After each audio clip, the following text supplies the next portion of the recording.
ক্রিকেটে দুর্নীতি ও বিসিবি কর্তৃক চট্টগ্রামে নিয়োজিত বিভাগীয় ও জেলার দুর্নীতিগ্রস্ত কোচের অপসারণের দাবি এবং ক্রিকেটের উন্নয়ন ও সংস্কারের দাবিতে মানববন্ধন ও বিক্ষোভ মিছিল অনুষ্ঠিত হয়েছে।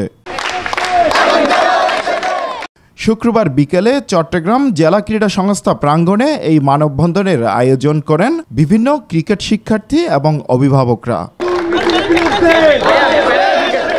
দীর্ঘদিন ধরে চলমান বয়সভিত্তিক এবং স্বজনপ্রীতি বাদ দিয়ে অবিলম্বে দুর্নীতিগ্রস্ত কোচদের অপসারণ ও চট্টগ্রামের ক্রিকেটের উন্নয়ন ও সংস্কারের দাবি জানান এবং চট্টগ্রাম বিভাগীয় কোচ মমিনুল হকের পদত্যাগের দাবিও তোলেন তারা। জন্য সবাই আসছে, সেই অনুবাদে আমিও আসছি। 45 জন কোচ আছে অলরেডি। আমি কারো বিরুদ্ধে কোনো অভিযোগ তুলি নাই। মমিনুল হক আমার ছেলের জন্য, আমার জন্য দুর্নীতির আমরা শিকার হয়েছি ওনার কারণে। ওই কথাটা আমি তুলে ধরেছি। পরের দিন সে প্রতিবাদ জানায় আমার ছবিতে ক্রস দিছে। তারপরে আরেকটা কথা হচ্ছে যে আমি আসলে ওই যে মঈন আমার বিরুদ্ধে যেভাবে এতজন কথা বলছে তাদের কোনো কথাই এখানে তুলে নেয়, কেবল আমার বিরুদ্ধে আমাকে ভাইরাল করলো। তাহলে আমি এইটার জন্য তীব্র নিন্দা এবং প্রতিবাদ জানাই। আমি চাই আমার সন্তানরা কোনো স্বজনপ্রীতি ছাড়া বা কোনোটা লেনদেন ছাড়া, ওরা দুর্নীতি ছাড়া, ওরা মেধা ভিত্তিতে আমাদের সন্তানরা কেলুক এগিয়ে যাবে। আমাদের মূল দাবি এই দুর্নীতি, এই মমিনুল হক এই পদ থাকতে পারবে না, থাকতে পারবে না, স্বজন প্রীতি আর খেলা হবে না। পুরো দেশেই জানে বাংলাদেশের এই দুর্নীতির অবস্থা। এখানেও দুর্নীতি বাদ যায় নাই, এখানেও পুরা শিখরে শিখরে দুর্নীতি চলে আসছে। আমরা আশা করব বিশেষ করে ক্রিকেট যেন দুর্নীতিমুক্ত, ক্রীড়া দুর্নীতিমুক্ত হোক। এ সময় মানববন্ধনে খেলোয়াড়রা তাদের নিয়মিত ক্রিকেট লিগ দ্রুত শুরু করার দাবিও জানান।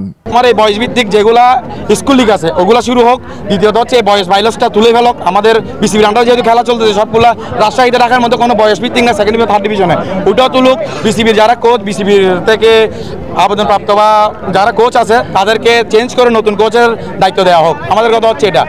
আমাদের সাথে বিভিন্ন প্লেয়ারের সাথে দুর্নীতি করা হচ্ছে। তো প্রথম রাউন্ড দ্বিতীয় রাউন্ডে টিকা সত্ত্বেও উনি আমার থেকে 1 লাখ টাকা চাইছে, আমার পরিবার থেকে 1 লাখ টাকা দেওয়ার সত্ত্বেও আবার 4 লাখ টাকা চাইছে। 4 লাখ টাকা যেহেতু দিনাই আমাকে বি টিমে দিয়ে দিয়েছে 14-এ। আমি 14 প্লেয়ার না, আমার 16 প্লেয়ার, আমাকে 14 বি টিমে দিয়ে দিয়েছে। একটা জিনিসই চাই, বিভাগীয় কোচের পদত্যাগ, মমিন স্যারের পদত্যাগ চাই।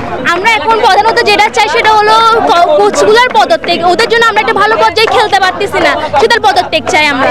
এখন লিগগুলো হয় যে তো আমাদের জানানো হয় না, অন্য একাডেমি থেকে নিয়ে খেলে ফেলা হয়, ওখানে তো আমাদের সুযোগটা দেওয়া উচিত। আজকে আমরা সব একত্রিত হয়েছি কারণ জেলা ভিত্তিক এবং ডিস্ট্রিক্ট কোচ, ডিভিশন কোচ বলতে যেগুলো আছে ওদেরকে পদত্যাগের জন্য। তারা আসলে যে এত বছর ধরে যে দুর্নীতি করে যাচ্ছে, মেধা দিয়ে কেউ উঠতে পারতেছে না, সবাই ঘুষ দিয়ে উঠতেছে।